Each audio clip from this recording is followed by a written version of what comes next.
All right, we got Mike Swift in the PI right now.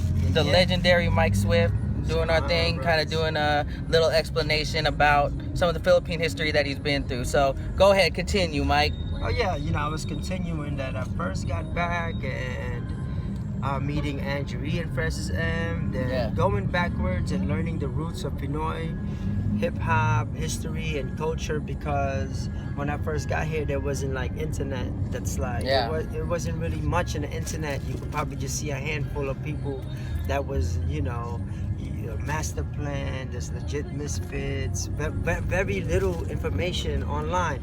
You would watch TFC and you would think the rappers here were just Carlos Agassi, just them, yeah, just the people you see there.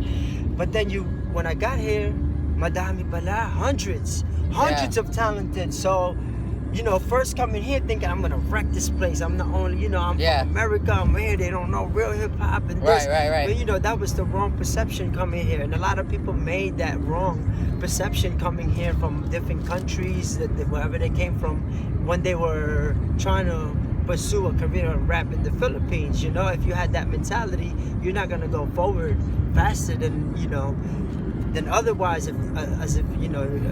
Kasi you think you're a step ahead.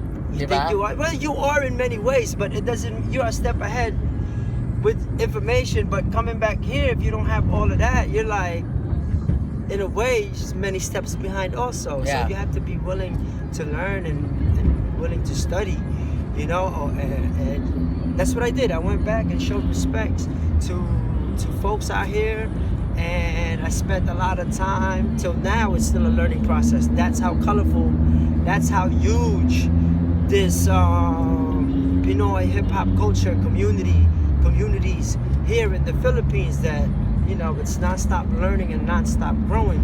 So I like that you come in here trying to bridge the gap between local Pinoy and Phil-Ams.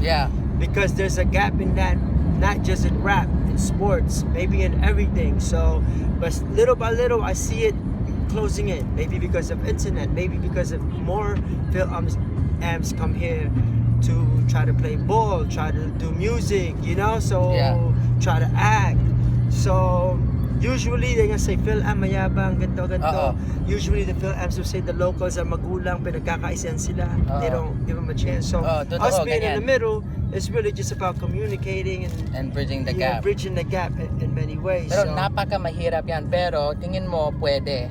Pwede kasi nagagawa na naman yan eh. Makakakita ka ng mga magkakaibigan na I already brought 2 New Yorker friends with me. Actually, they're not even Phil-Ams. They're different race, and they come here, and even them are like live the Filipino way, and they teach some of the cats that here how we live it over there in New York. So communicating in that way, that's already part of something I can say is it's working. Like it can work, it can. Okay, sige, magtigil na ako. Sige lang. Okay, peace. You heard it here. Mike Swift in the building. So Philippine many stories, legend. hours, weeks of all of these kind of information, but I love it that I get to share with you on my experiences. So we got Mike Swift, Jake Rockswell, Eternal Sunshine. Be on the lookout. We're bridging the gap, baby.